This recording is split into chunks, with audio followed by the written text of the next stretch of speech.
Pro agility. So this drill we're all really familiar with, used in the NFL Combine. A lot of people use it to time and test their athletes.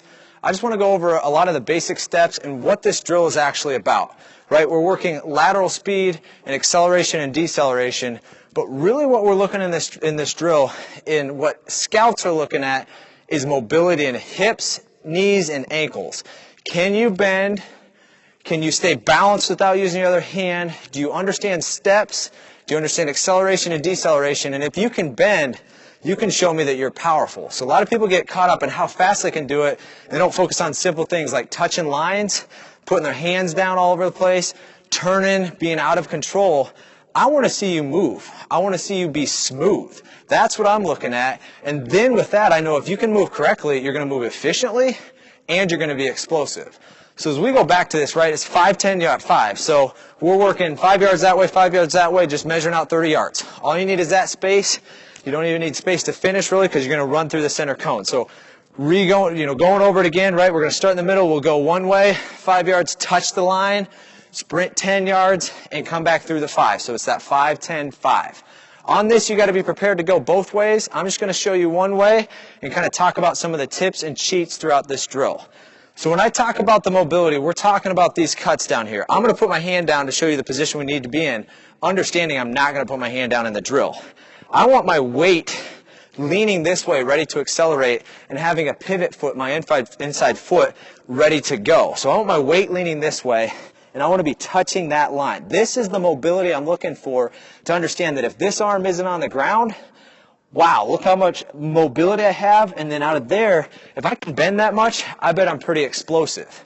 So on both cuts, that's what we're looking for, and we're focusing on we have to touch the line with our outside hand. We're not turning a circle here. We're not turning backwards. If I go right, I touch with right, then I touch with left, and I come back through. So that's a mistake a lot of people make too. So I talked about it down here too. Do not put this inside hand down. That shows me that you're not athletic, you're not balanced, and you need to put your hand down to control yourself. Remember, yes, I want to look at the time on this drill, but I want to see how efficient and how explosive you are. So when we get to the center, we're going to start in a three-point stance. So if I put my right arm down, I have to go right. If I put my left arm down, I have to go left. Doesn't make any sense because it's going to mess our feet up, but that's the way we want it done. So I have to stay in the middle of the cone. I get my weight in that athletic position on my balls of my feet. My abs are tight. I'm a rod from my ear through my hip. I put one hand down, and I'm just going to lightly put that down on the ground. From there now, this is the cheat. We're trying to get rid of a couple turns. So most people would do this. Stand up, went nowhere. Turn, go nowhere. Then sprint. Come here and do a full 180 turn. I need to get rid of some of those turns. So what I'm going to do first is I'm going to go here and I'm going to try and stay square or cut at a 45 with my upper body and let my lower body go here. So I'm going to cut this leg across. So this leg is going to drive across and I'm going to pivot and point that toe. So my first step just went 4 feet rather than standing up and going here, false stepping and moving.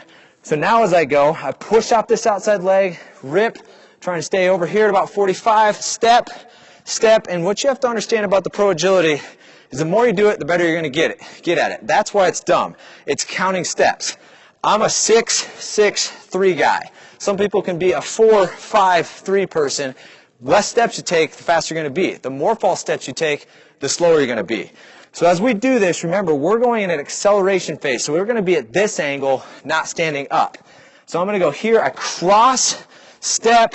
Now this is my pivot step. So it's going to turn just a little bit, get myself into this athletic position, not put this hand down, but it's kind of physically impossible for me to hold this here. Touch with the line. I'm going to pivot out of this leg, drive again, sprint, full speed. How fast can I go? Get to this cone, and I'm going to touch with the left hand, pivot step, go here, and I'm hoping that I'm about here at this angle, pivot out, 1, 2, and finish through my cone. So there's a lot going on there, right? Remember, I may be asked to go right, and I may be asked to go left. That's why I think a lot of times it's a dumb drill, because we just do it so many times repetitively. We get good at that drill, but does that show us a true athlete? When am I going to be asked to do all this on a field? I'm not. So don't get caught up in this. and how fast I can go unless you're training for the NFL Combine. Look at this drill as not really, yes, I got to focus on the speed, but focus on the mobility and focus on the movement.